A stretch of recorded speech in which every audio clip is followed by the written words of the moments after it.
Why? Why is the United States declaring essentially a new Cold War against China? You just look at the map of the Pacific and you see American bases everywhere creating choke points for China.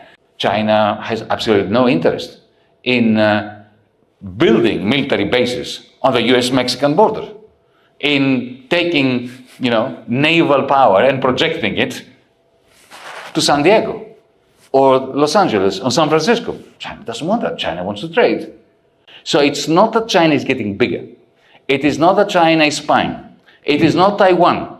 It is that China has built a digital cloud capital-based superhighway for payments, which is a clear and present danger to the monopoly of the dollar payment system, which is the only reason why the United States is hegemonic. After the parliamentary elections in Greece 2015, Mr. Yanis Varoufakis was appointed as the new Minister of Finance and European Investment Bank Governor, succeeding Mr. Gikas Hardouvelis. Mr. Varoufakis has an extensive background in economics, having taught at universities in the US, Australia, and Europe, most notably as a professor of economic theory at the University of Athens and a visiting professor at the University of Texas. While his academic experience is impressive, the focus should be on his understanding of global financial dynamics and his strong opinions on international relations. It's clear Mr. Varoufakis understands both US and European strategies, but I strongly disagree with some of his views on world leadership. The world has seen remarkable progress since the last World War, and the United Nations has played a crucial role in resolving conflicts. Although Western powers like US, the United Kingdom, and Europe each have their imperfections, so is also China and Russia, with some imperfections in leadership and cooperation with the West. So for me, the best way forward is cooperation, not confrontation. Mr. Yanis Varoufakis' comments on financial pathways for China tie directly into the ongoing developments with BRICS, which is something we must pay close attention to. Please listen and tell us what you think about his submission. His other views on financial gateway for China is absolutely the issue with BRICS, and that is very important to listen to, and that should be the important purpose of this video. Listen and form your own idea on this. The world is shifting toward a multipolar structure, and it's important to listen, think critically, and form our own views. China, with all its progress, cannot afford a conflict. As we've seen with Russia, war can set a country back. Please leave comment, watch till the end. And when I say a one-party state, I mean one-party state. Take, for instance, Victoria Nuland. You may be familiar with this diplomat of the Washington establishment. Victoria Nuland worked for Bill Clinton. She worked for George W. Bush. She worked under Clinton. She worked under Trump. Victoria Nuland is an example of the single state, deep state of the United States. Now, that deep state, single party establishment in the United States is split along the line of two different conflicting views, neither of which is good news for China. There is the more intelligent, nuanced line of thinking, that which in academia is represented by that very intelligent man from the University of Chicago, John Mearsheimer. The view is this: they are very critical of the inability of Washington to focus on what is necessary, and their overreach. They think that the United States is overreaching. So they are very critical of the war, of the United States' role in, firstly, through Victoria Nuland, creating the circumstances through the coup d'etat against Viktor Yanukovych, the then president of Ukraine in 2014.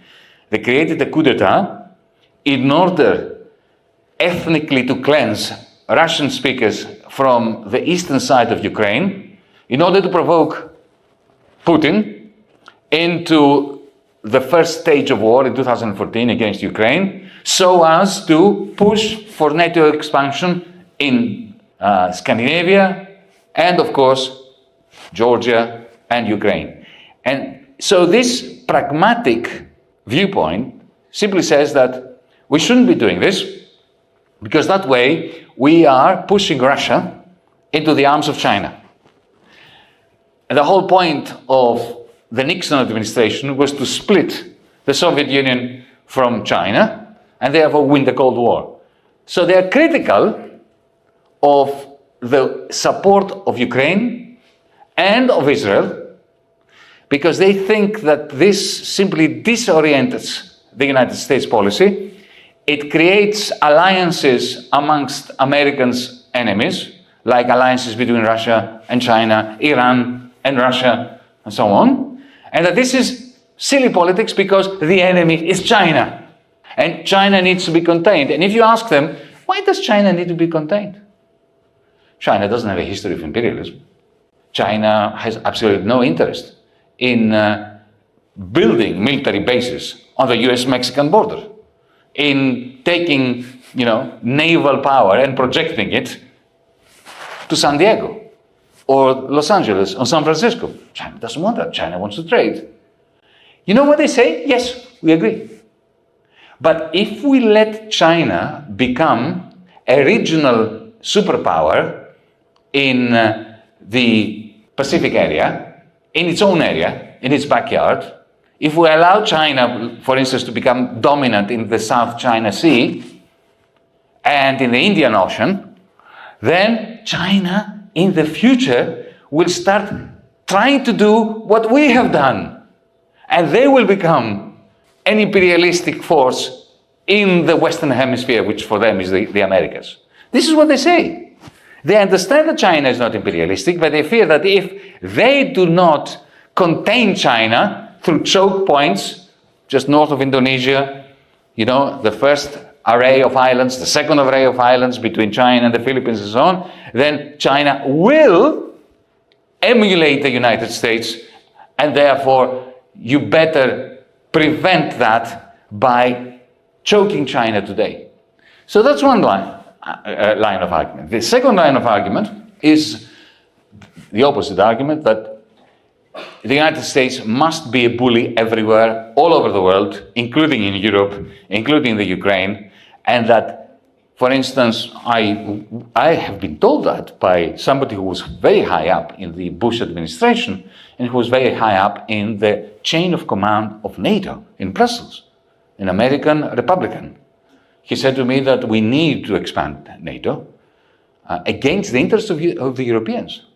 He was clear, against the interests of the Europeans. And I said to him, Bob, why? He said, because of three reasons.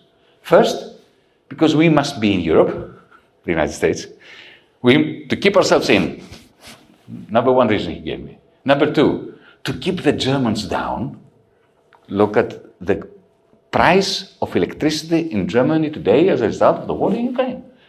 The German industrial machine is finished, kaput, as a result, not just of that, but that is one of the reasons.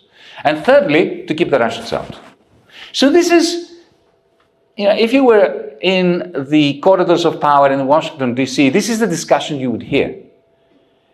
The containment of China, the choking of China, is common ground for all of them. They simply disagree on how to do it best, whether to do it through the war in Ukraine or, as Trump suggests, end the war in Ukraine and concentrate on China.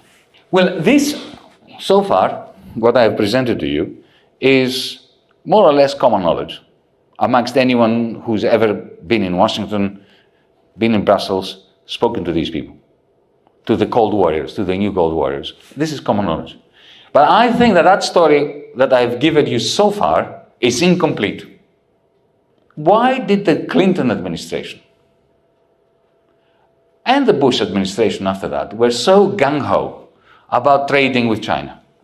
Why did they not start the new Cold War against China in the 1990s, in the year 2000, in 2004, 2005, 2008? Why was it only around 2014 that this establishment decided to unleash the war against China? It's not that one explanation is that the Clinton administration people could not see that China would develop to the extent that China developed, that it would become so big.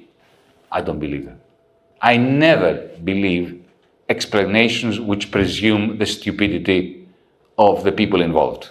I don't believe that these people were stupid.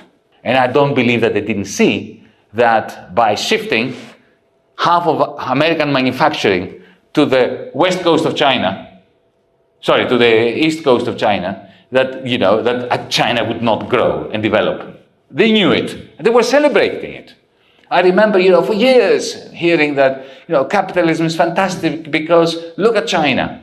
The moment it introduced the market economy, and they become a superpower. So they knew it and they wanted it. Why don't they want it now? Why is it suddenly choking points and containment and, putting a boot on their neck? What really changed? For me, the essence of the pursuit of a new Cold War against China by the United States, by the way, Europe is irrelevant. Europe is simply doing as it's told. Europe doesn't want to unleash a Cold War against China, but, they get the email from Washington, D.C., do it, and they do it. Against their interests and against their wishes. So don't care about the Europeans. It's Washington. If you were somebody like, a strategic thinker like Henry Kissinger, who is now dead, but this is the example of the deep thinking American official. What would you really be worried about? Since I mentioned Kissinger, let me stick to him for a moment. The year was 1970. Kissinger, at the time, who was working for President Nixon, you'll recall, was not the foreign minister, was not in the State Department yet. He was the head of the National Security Council, and he was the National Security Advisor to the American president. And he was the epitome, all his life, of American strategic thinking, the thinking of that one-party state, the deep state of the United States. Being a smart man, when he saw the macroeconomic statistics, and he saw that from 1968 onwards, America, for the first time since the 1930s, had become a deficit country.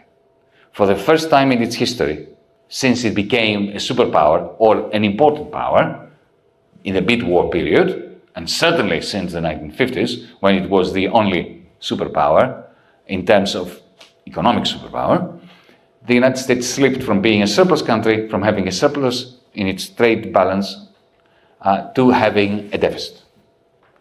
And Kissinger was worried, because he knew that, historically speaking, every empire that went from being a surplus to a deficit economic entity started fading.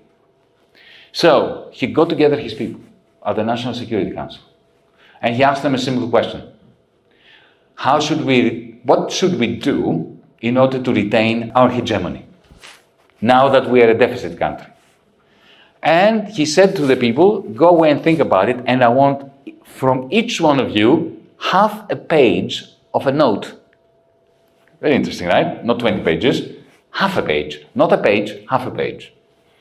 This is how Kissinger worked. And these were very smart people, right? Most of them came back and gave a very Germanic answer.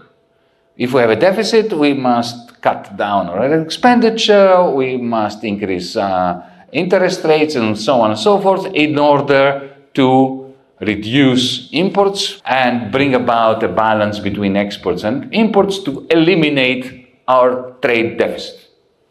One man, in his half a page, which I actually acquired in the process of writing a book 15 years ago, typewritten half a page, he said, what we must do, we must treble our deficit. We have a deficit which is bad. We must make it 3 times as big and make the capitalists of the rest of the world pay for it. Which is exactly what happened. The United States should increase its deficit and use it to create aggregate demand for the net exports of Germany and Japan. And later on, China.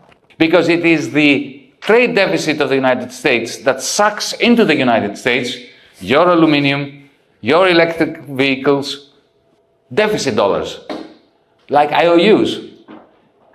And, when people ask Paul Volcker, but will that not affect the value of the dollar? He said, no, not as long as it is the only world reserve currency. The only currency that has demand, people demand it, even if they don't want to buy anything from the country which is producing it, which is printing it. So, if you are today somebody of a mind comparable to Kissinger's, then you know that the reason why the United States is so hegemonic, why it can afford to be the big bully around the world, is because of the monopoly of the payment system. When Trump was elected, because he hated Obama so deeply, he wanted to take down something that Obama was very proud of. Obama was very proud of two things, Obamacare and the agreement between the West and Iran over the nuclear program of Iran and the ending of the sanctions, which was signed by Iran, by the United States, and by the whole of the European Union, enthusiastically. And Trump wanted to destroy that agreement just because he hated Obama. So he takes the agreement with Iran and tears it up. The Chancellor of Germany, Angela Merkel, was very annoyed because she had worked very hard together with Obama to bring about that agreement with Iran. And German businesses were already in negotiations in Iran to enter Iran. Iran is a land of opportunity after so many years of sanctions for large conglomerates like the German ones, especially when it came to energy, to consumer products, to car manufacturing. They were all ready to get in. And Trump says, no. Merkel comes out and gives a press conference against the President of the United States. This is unprecedented. That doesn't happen often. And she says, I do not know what the United States will do. We respect their opinion and their position, but Germany is going to maintain the agreement, the peace agreement with Iran. And German businesses will continue to do business in Iran on the basis of this international agreement, which we are going to fulfill and which we are going to honor. Within 12 hours, every single CEO of every German conglomerate came out and said, not us, we're not in, we're out. We will follow the Americans. Why? It's really very simple, because they depended on their net exports to the United States. And the Trump administration threatened them that they would not benefit from the tax cuts, the reductions in the corporate tax that Trump was bringing in. He said to them, you want to benefit from them? No business in Iran. You want to maintain your access to the dollar payment system? No business with Iran. So the German conglomerate leaders turned against the German chancellor the day after she gave a press conference, effectively saying, sorry, Chancellor, we are going with President Trump on this. Against their own financial interests in Iran and in Europe, which is exactly what they're doing now. The United States, together with Ukraine, bomb the pipeline, Nord Stream 1. That costs billions every week for German industry. Have you heard a German industry say anything? Nothing. Because they are dependent on the American trade deficit. But this whole thing, for the trade deficit of the United States to function as a vacuum cleaner that sucks into the United States the net exports of Germany, of France, of Japan, and of China, you need the dollar to remain the monopoly, the monopolistic transaction system. Because it is only the monopoly of transactions that allows the Americans to continue with unfinanced, unfunded deficits. Then you look at the rise of what I call cloud capital in the United States and China. By cloud capital, I'm talking about what lives in here. The algorithmic capital on which big tech is built, which is a new form of capital because unlike other forms of capital, which are always a means of production, a produced means of production. A robot, a tractor, is something you produce to produce something else. This is not a produced means of production. It's a produced means, an artificial means of behavioral modification. That's what Alibaba is. That's what TikTok is. That is what Tencent is. That is what, of course, Amazon, Google, Facebook, and so on. They are capital goods that create non-markets, platforms that look like markets but are not markets, which allow the owner of that cloud capital to bring us in as buyers, as sellers, as influencers, as opinion makers, as simply consumers of entertainment, and charge all of us a form of rent. That's enormous power that the ownership of this cloud capital confers to the owners of cloud capital. Now, there are two countries in the world that have a lot of concentrated cloud capital. One is the United States, and the other is China. And the reason why you have it here is because you banned Silicon Valley. Europe didn't ban Silicon Valley, so we all depend on Google, Facebook, Meta, all that. And we didn't develop our own cloud capital. So there is American cloud capital and there's Chinese cloud capital. Chinese cloud capital has an advantage over American cloud capital. This is something you've got to understand. Not so much because, your technology is not better than the Americans. In some things, you have gone beyond American capabilities, but in other things, the Americans are bigger and better and faster than you are at this stage. No, it's not a technological advantage that you have. It is a political advantage and an organizational advantage. Here in China, the People's Bank, the Central Bank of China, controls the bankers. In the United States, the bankers control the central bank. They own the central bank. They created the central bank. The Central Bank of the United States, the Federal Reserve, was created by J.P. Morgan. It was not the other way around, okay? It's important to understand the institutional differences between our countries and the United States. The United States is a very, very strange place. So, cloud capital, Silicon Valley, in the United States, and finance don't work together. Apple Pay exists, Google Pay exists, so like WeChat, you can pay through Apple Pay, but a large segment of that money goes to Wall Street as a rent. So there is a class, something like a class war between, or a feudal war between the fiefdom of Wall Street on the East Coast and the fiefdom of cloud capital on the West Coast. They're clashing. That clash doesn't happen in China. Because both your finance sector and your big tech or cloud capital sector are under the Communist Party. I'm being very honest and frank with you. And that's a good thing. That is an advantage. But if you're sitting in Washington, especially after the war in Ukraine, especially after your central bank created the digital yuan. The digital yuan is a fantastic invention. You should treasure it and you should use it and you should develop it, and we have discussions about how to do this. Your country has built a digital superhighway for money, which is much, much more advanced than the rickety road that is the American dollar road. Because today, that superhighway is not used. It's like, imagine, you've had this experience here. You build a highway, 5 lanes each side, but not many cars are going on it. That's what's happening now with your digital payment system.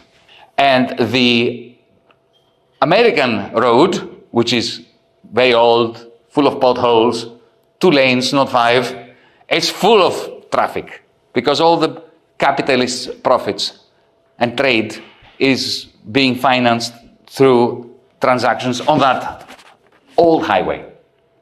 But already there's a migration from the American highway to the Chinese superhighway. It started with Russians. That's what the Ukraine war did. And then, if you're a Saudi Arabian, okay, you're a Saudi Arabian, an oligarch. You do most of your business with the United States. You love your dollars.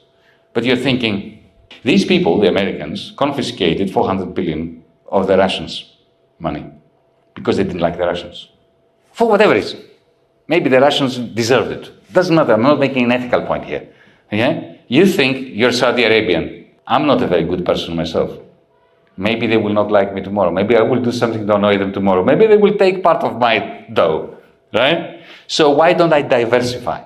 Some of that money I will transact through the superhighway that the Chinese have built.